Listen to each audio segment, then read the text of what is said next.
Welcome to Keon's Cafe and Beyond. Today I'm going to show you how to cook chicken kebab. This is part 2 of a 2-part video. In a previous video, I showed you how to marinate our chicken, which it is here. It has sit for over 24 hours. This video link will be in the description on the best way to marinate chicken for chicken kebab. Now I'm going to show you how to put it on your skewer. I am using all metal skewers because I am using a charcoal grill. That is the best way and the most original way to cook it for the best flavor and the best tenderness. So these are our thinnest ones. These ones are very small and they're fragile, so we're not going to be putting our chicken on these. Our medium-sized ones are what we are going to put our chicken on. They are good thickness, they are good strength, and they will hold up. Now these very thick ones I will not be using because these are for beef kebab, which I will have a video on how to do it later. It is for beef kebab, so we will not be using it for right now. Now, our first step is for our vegetables. I have tomatoes and I have jalapenos right now for my skewer. Now these will not go with your chicken because it messes it up. Now, you do not want to go from up and down. You do not want to go like this. You don't want to go like this. You do not want to go sideways. You want to go diagonal at about a 75-degree angle straight through. I am going to put 1 tomato. I don't have very many jalapenos, so I'll try to make do. But you are also not going to want to go up and down or side to side. You want to go at a nice, about 75-degree angle. For peppers, it's a little more difficult, but it'll work. I'm going to put 1 tomato, 1 jalapeno, and another tomato, and that's 1 skewer. Just repeat the process until you're out. 1 tomato, 1 jalapeno. Now for the peppers, a little more difficult because they're pepper shaped, what can I say? And you have to get them kind of perfect angle, but it'll be fine. You continue your process.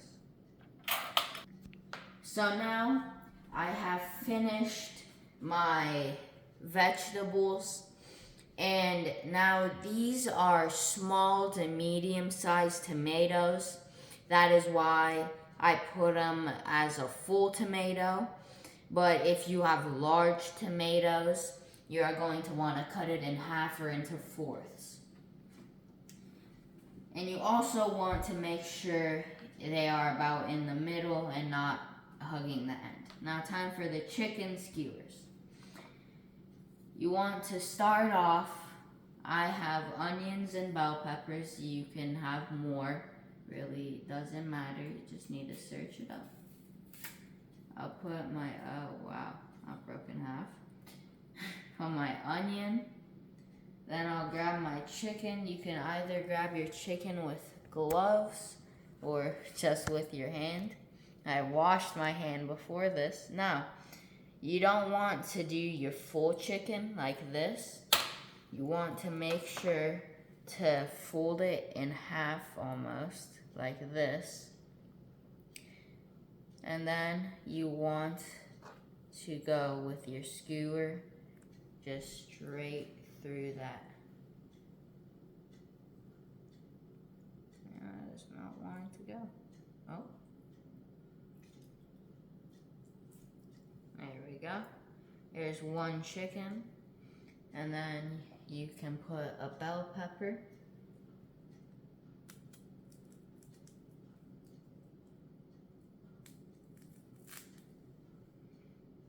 And then you put one more piece of chicken.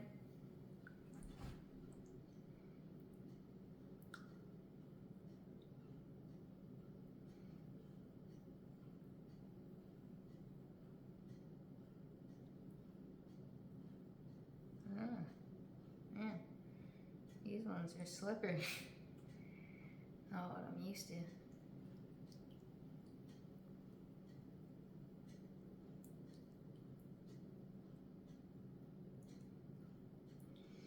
Come on now. There we go. And then I put another onion. And that is one of my skewers. Move it more towards the middle. Spread them out a little. And my onion's gone. Anyways, repeat that process. So now I have finished my skewers. I am now going to head outside and we're going to get on the charcoal grill.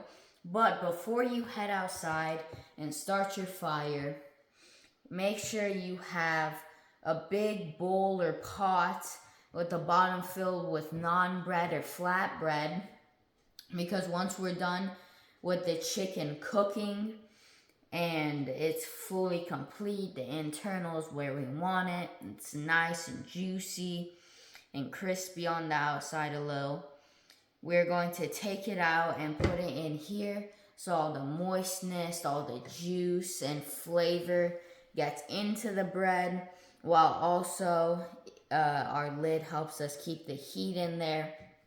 And you can use that bread at the end for a little flavor. Make it kind of like a Mediterranean taco, I call it. Put some rice in, put some chicken, and use the bread. Now, time to head outside. So now we're outside. We're on top of my charcoal grill. I have added my charcoal in, and I have added my used charcoal on top. And now, time to start the fire. I'm going to just pour lighter fluid on top. And then light it on fire.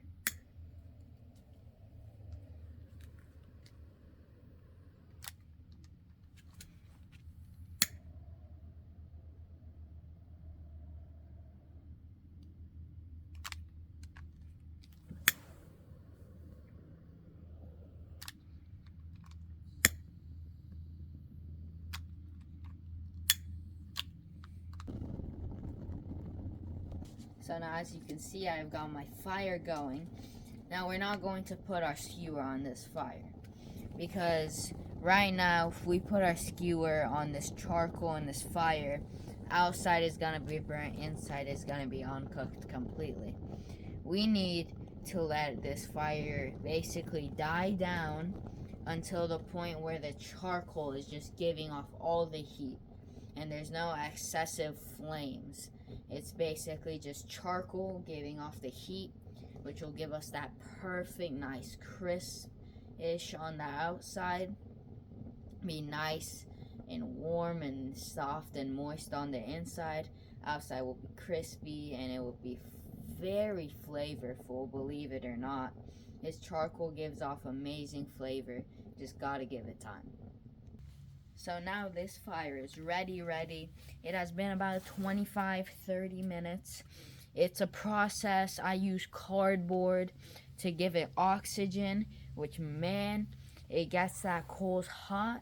And once the bottom gets hot, the fire reunites and it becomes, every coal becomes hot, and then it dies down and you give it a little more oxygen and it comes back up. This fire, even from about here, is about 200-250 degrees. You can feel it on your face, and that's kind of how you know it's ready. So now, time to start putting our skewers. So now, as my coals are hot, I'm going to start putting them from one side to the other. And this is why you wanted to put them in the middle. That's where the most heat comes off. Ooh. And now, time to switch to, oh, no. No, Nelly. There you go. And time, let it start cooking. Nice.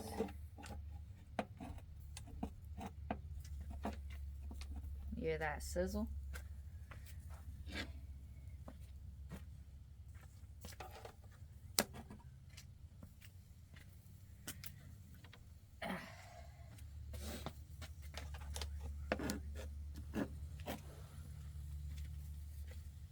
And last one, but most certainly not least,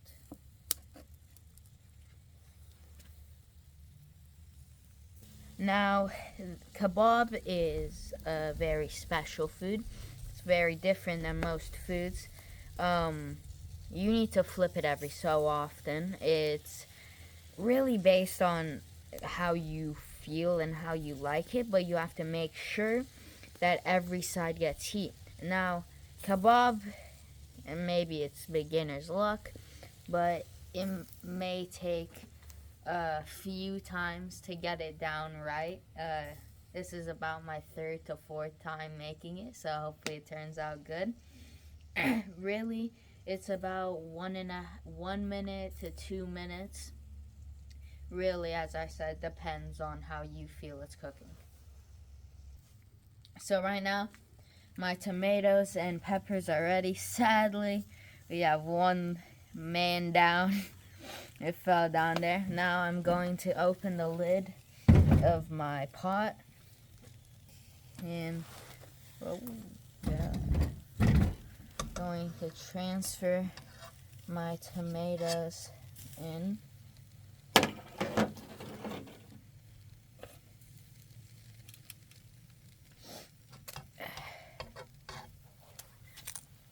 And what I do is I put my bread on one side and I put my tomatoes on one side.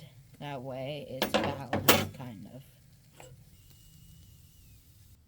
So now it is ready. This is about what you want it to look like. It's a nice golden brown. Our vegetables are nice. They'll be a little crispy and crunchy, which will add a lot of texture. Now I'm going to open my pot. Transfer it in. And when it sticks, what you do is you grab your bread and you just slide it out, which I think I'm just going to do.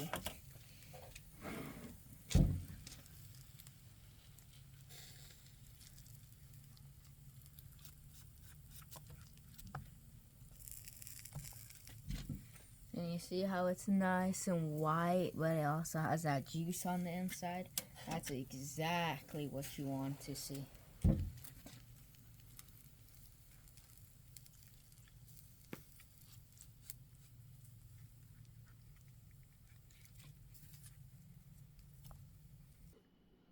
So now I've put in my plate. I'm going to put a little lemon on top of it. Adds a little bit of flavor. I'm now going to get a little bit of chicken. Try to get a little bit of everything in here. Some rice. I made saffron rice, a video on how to prepare saffron rice and make saffron rice.